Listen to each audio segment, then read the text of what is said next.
what is stealing your financial cheer this season. As we close out another year, I want to talk about something that sneaks up on a lot of us this time of year. The Grinches that try to steal our financial cheer. No, not the one who lives up on Mount Crumpet. I'm talking about the real-life ones that show up disguised as stress, overspending, procrastination, and comparison. They can steal our joy, our focus, and sometimes even our money if we let them. But the good news is, once you can spot these Grinches, you can stop them. So today, let's meet these 3 Grinches and learn how to keep our hearts and our finances 3 sizes bigger this holiday season. Our first culprit is the Grinch of overspending. He's sneaky. He doesn't come down the chimney. He shows up in your inbox. 1-day sale, limited time offer, or add to cart before midnight. And before you know it, that holiday cheer turns into a January credit card hangover. Did you know that Americans spend 30% more in December than any other month of the year? Generosity is a beautiful thing. It's part of what makes this season so special. But the Grinch of overspending takes it too far. He steals tomorrow's peace for today's impulse. Here's how you can outsmart him. Number 1, make a simple holiday budget. Nothing fancy, just a quick list of gifts, travel, food, with a little buffer for surprises. Number 2, spend on what truly brings joy. Often a small, thoughtful gift says more than something expensive. For me, this is baking my top secret recipe of chocolate chip cookies for my friends and family. Number 3, whenever you can, use debit or cash. It's amazing how much more mindful we become when we actually feel the transaction versus using a line of credit.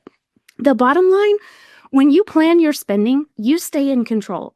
And that's how you keep this Grinch from stealing your cheer. The second Grinch is the Grinch of neglect. He's the quiet one, the one that whispers, "You can deal with it next year." We've all been there. December gets busy, the holidays take over, and before we know it, we've pushed those financial to-dos to January. But here's the thing.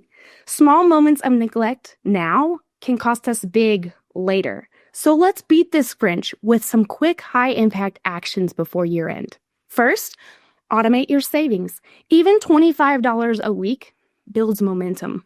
Second, check your retirement contributions. If you can, top them off. It may lower your taxable income and boost your future. The third, do one 5-minute year-end checkup. Look at your withholdings and your emergency fund. These small moves don't take long, but they help you finish strong. No one wants an April surprise, if you know what I mean. The Grinch of neglect thrives on delay. The best way to deal with him is to take action now, even small steps, and give your future self the gift of peace of mind. And finally, the Grinch of comparison. This one doesn't knock loudly. He slips in quietly through social media, through family updates, and those picture-perfect holiday cards. Suddenly, we start to feel behind. They took that big trip. Did you see they bought a new car? Their house looks amazing. Did you see how big and beautiful their Christmas tree is this year? But here's the truth. Comparison steals more than joy. It distorts our sense of progress and blinds us to how far we've come.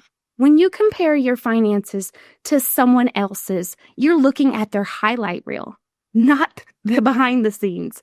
You don't see their debts or their stress or their trade-offs. The cure for this, Grinch? Define what success looks like for you.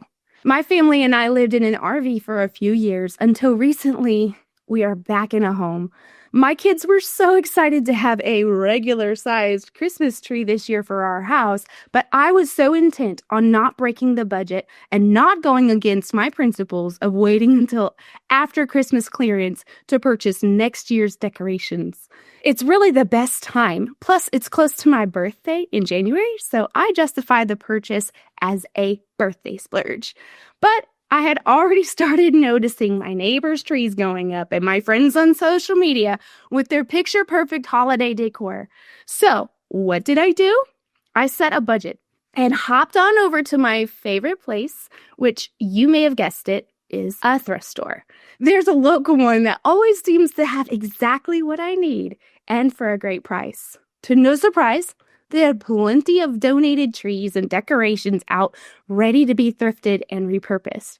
I spent $8 on a 9-foot tree and even found some other cute goodies and vintage ornaments that I spent less than 14 cents a piece for.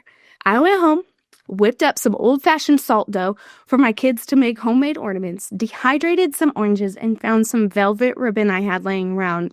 And who needs a tree skirt when you have an old vintage plastic tablecloth you can throw under the tree? Here's a picture of our sweet tree this year. After tallying up my total spent, it was a whopping $29.58 for the entire tree, including the lights.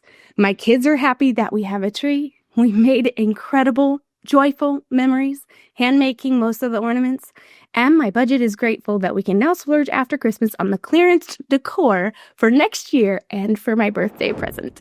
So here's how to cure yourself of the Grinch of comparison. Ask yourself, what's my financial goal for next year? What kind of life am I building? One that's not just secure, but filled with joy. And what truly matters to us, not what looks impressive. Joy comes in different shapes and sizes. When you realign your money with your own values, you take back your power. And that Grinch of comparison loses his grip and you focus on joy and gratitude. Now here's the twist. Once you spot your Grinches, you can transform them. Overspending, neglect, and comparison don't have to ruin your holiday. When you shift your focus toward gratitude, everything changes. Ask yourself, what went well for me financially this year? What habits do I want to reset before 2026? And what am I grateful for financially or personally? Gratitude turns anxiety into peace. It reminds us that true wealth isn't just about numbers, it's about stability, freedom, and contentment. And just like the Grinch's heart grew 3 sizes, gratitude expands our perspective, and that's where real financial cheer begins. Let's do a quick recap before we wrap up. Here's how to keep the Grinches away this season. Tame it with a plan. This is the Grinch of overspending. So let's make a quick holiday budget. Spend intentionally on what brings joy. Grinch number 2, the Grinch of neglect. Fight it with action. Automate your savings. Review your retirement contributions. Do one small year-end checkup. And the Grinch number 3, comparison. Defeat it with gratitude. Focus on your own goals. Celebrate your progress and practice gratitude daily. Remember to reflect, reset, and recharge. That's how you're going to keep your financial cheer, not just through the holidays, but into the new year. The holidays will always bring a few Grinches, but when you plan ahead, take small actions, and stay grateful, you protect your peace and your finances.